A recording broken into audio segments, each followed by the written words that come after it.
Bonjour à tous, bienvenue sur Monaco Info, première édition de la semaine. Voici donc les titres de ce lundi. Nous commençons ce journal avec l'AS Monaco qui fêtait ce vendredi soir sa fin de saison victorieuse. Nous parlerons au cinéma avec la préparation de la soirée Monaco en film qui se déroulera le 11 juin prochain. Nous vous ferons découvrir une projection vidéo artistique dont le premier film s'intitule Lost Crown. Et pour terminer, nous partirons en direction du Luxembourg pour découvrir les derniers résultats de la 15e édition des Jeux des petits États d'Europe.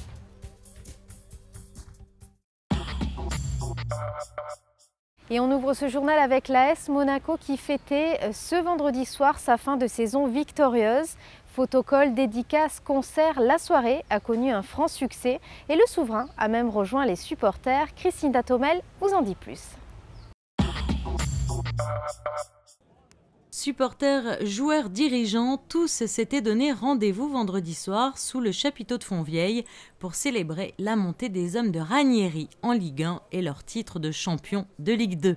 Le prince souverain était également présent à cette fête de l'AS Monaco, une soirée durant laquelle les supporters ont pu rencontrer les joueurs qui ont, eux, remercié les supporters de leur indéfectible soutien.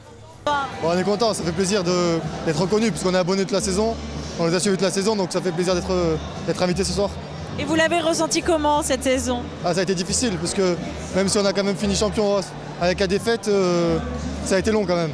Mais bon, on est content de remonter et d'avoir une belle équipe l'année prochaine. Les déplacements, je suis parti en voiture à Auxerre tout seul, dormi dans la voiture, donc bon, ça tout le temps présent. Et quand ils sont montés en Ligue 1, vous avez fait la fête? Un petit peu, ouais. J'ai eu du mal le lendemain, j'étais au travail, j'ai fini à 7h30 dans un bar à Monaco, 7h30 du matin, je devais reprendre à midi. C'était un petit peu difficile, mais bon, c'est une fois, donc c'est pas grave. Il avait annoncé en début de saison la montée, sinon rien. Claudio Ranieri a réussi cet objectif haut la main et il a été vivement acclamé lors de sa montée sur scène. Io credo che questa è stata una stagione molto importante, non era facile vincere perché tutti ti aspettano. C'était une saison très importante et pas facile à remporter. Merci à toutes les personnes qui se sont sacrifiées, aux joueurs, à leurs familles, au personnel. Et ce soir, c'est votre soirée? C'est la victoire de tous, c'est la fête de tout le monde ce soir, du prince, des supporters, des joueurs. Et comment vous ressentez la saison prochaine?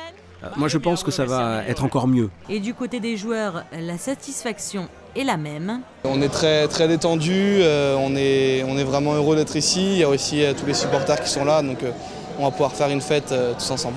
On a été réguliers, on a su faire les bons résultats au bon moment et on a ce qu'on mérite parce qu'on a eu une qualité de jeu tout au long de la saison et c'est tout à fait mérité notre montée et notre victoire de ce championnat. Voilà. Est-ce que c'était difficile? Bien sûr, ça a été difficile parce que tout le monde nous attendait et que chaque match était un challenge.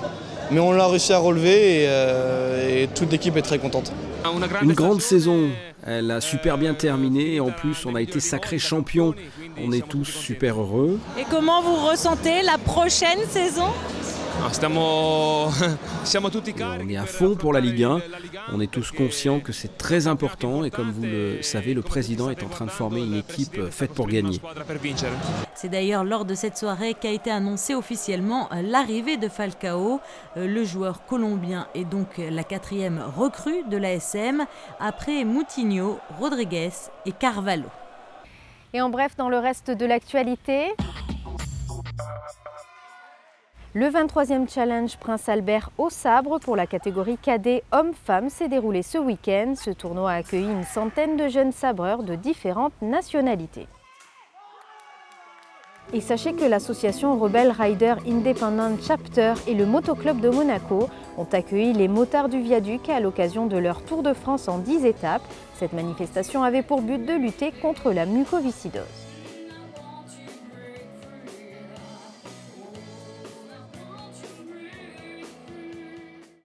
7e art à présent, les archives audiovisuelles de Monaco organiseront le 11 juin prochain Monaco en film, suivi de la projection du film d'Alfred Hitchcock, La main au collet avec Grace Kelly. Sandrine Nègre, à cette occasion, a rencontré Vincent Vatrican.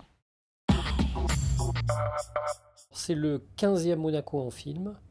Et le principe qu'on a développé avec ce label depuis le départ, c'est de montrer la richesse de nos collections que nous sauvegardons sur Monaco par le biais d'un montage de film. Et puis, il y a derrière un long métrage. Donc, pour ce qui est la première partie, on a baptisé ce film de montage à l'est de Monte-Carlo, puisqu'on a eu un peu de difficulté à préciser un nom de quartier. Saint-Roman, c'est une petite partie de l'est de Monte-Carlo. Il y a aussi le quartier du Larvotto, qui s'appelait anciennement les Bas-Moulins, le quartier du Tenao également. Donc en fait, on a regroupé toute cette partie-là de Monaco sous cette enseigne à l'est de Monte-Carlo. Deuxième volet de cette soirée du 11 juin, c'est bien sûr aussi la projection de La main au collet avec Grace Kelly, qui rappellera aussi largement la principauté d'autrefois. Alors, curieusement, c'est un film qu'on n'avait pas encore montré dans le cadre de nos programmations. Donc, film qui a un lien évidemment direct et j'allais dire un peu indirect avec Monaco. Direct parce qu'il y a des vues tournées à Monaco, essentiellement au début du film, quand Cary Grant s'échappe de chez lui parce qu'il est traqué par la police et essaye de savoir pourquoi on essaye de le capturer. Il était anciennement un voleur, etc., de bijoux, donc comme il y a eu un certain nombre de vols sur la Riviera, tout de suite on pense que c'est lui qui est le suspect numéro 1. Et j'allais dire de manière indirecte, puisque film d'Hitchcock avec Grace Kelly, qui deviendra donc princesse de Monaco quelques années plus tard, avec une scène restée évidemment emblématique de cette voiture qui s'arrête dans un lieu qui surplombe la principauté de Monaco et elle s'extasie devant ce paysage magnifique.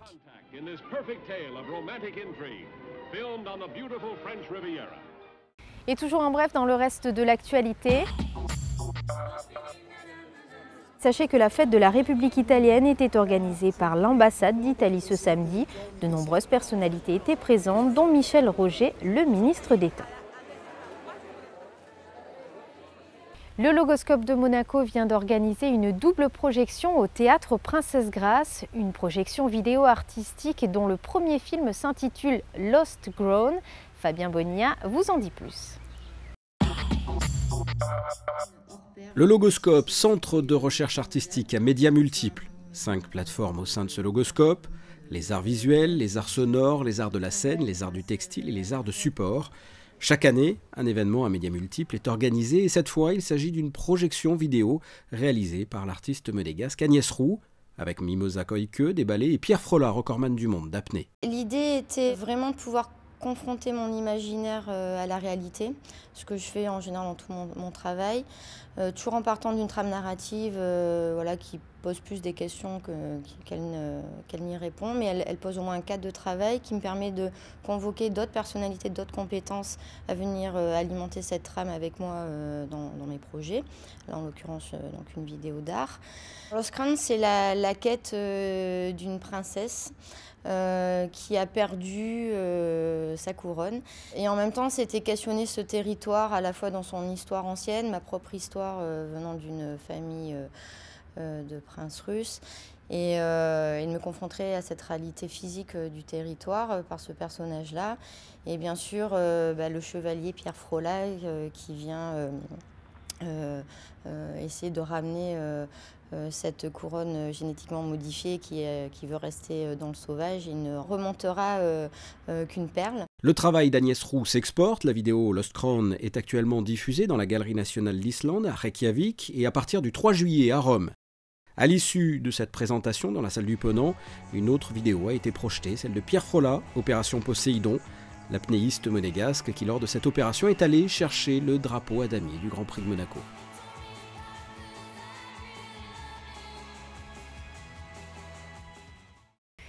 Toujours dans le domaine culturel, Pierre Matter expose au Méridien jusqu'à la fin de l'été. Cet artiste puise son inspiration au travers des animaux, des hommes et des machines. C'est Opéra Galerie qui lui donne aujourd'hui l'opportunité d'exposer en principauté. Les détails dans ce reportage. Des œuvres d'art dans un hôtel, le concept est pour le moins original. Né d'un partenariat entre le Méridien et l'Opéra Galerie, 5 sculptures seront disposées dans différents endroits du palace. Cette collaboration a pour vocation de stimuler des échanges autour de la culture contemporaine et de transformer le Méridien en un lieu dédié à la créativité. Ce partenariat avec le Méridien est particulièrement intéressant parce que ça permet quand même d'élargir le public et l'audience des œuvres qui sont comme trop souvent confinés, y compris dans les galeries. C'est quand même des lieux qui ne sont pas forcément très ouverts. Et alors là, dans un hôtel, ça permet à beaucoup plus de monde de les voir et de toucher, de s'y frotter. Pierre Mater est un artiste français qui propose un univers mystérieux, interrogeant les liens entre l'homme et la machine. Il utilise de multiples techniques de travail et divers matériaux, comme le cuivre, le plâtre, la cire ou bien même la pâte à modeler. Très inspiré par la bande dessinée, son cheminement dans le domaine de l'art l'amène à se confronter à toutes sortes d'expressions et de matières. Alors cette inspiration laisse-t-elle entrevoir un message particulier ? Je ne sais pas s'il y a vraiment un message, c'est un peu brut de décoffrage, mais disons qu'un de mes thèmes favoris, c'est quand même les relations entre l'homme et la machine, l'homme et l'animal et la machine, parce que beaucoup d'animaux sont traités maintenant un peu comme des machines. Et tout ça est quand même... Ça apporte un peu d'inhumanité dans notre monde et ça me touche parce que j'ai beaucoup travaillé avec des animaux. Et donc voilà, ce qui m'intéresse, c'est l'influence de toute cette technologie dans nos vies, etc. Et comme on s'en rend quand même très peu compte parce que c'est très insidieux, je travaille beaucoup sur ce thème-là. Les œuvres d'art de Pierre Mater sont donc à découvrir à l'Hôtel Méridien Beach Plaza jusqu'à la fin de l'été. Et toujours en bref dans le reste de l'actualité,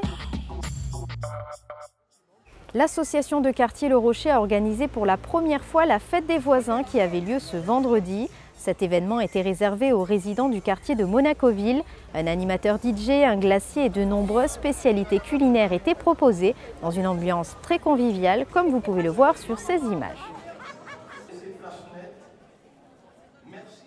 Et avant de terminer, faisons un point météo des prochains jours. Mardi, du soleil au programme malgré quelques nuages et des températures qui iront de 16 à 20 degrés. Mercredi, toujours une belle journée en perspective avec un mercure plutôt en hausse. Jeudi, peu de changements avec des températures allant de 17 à 23 degrés.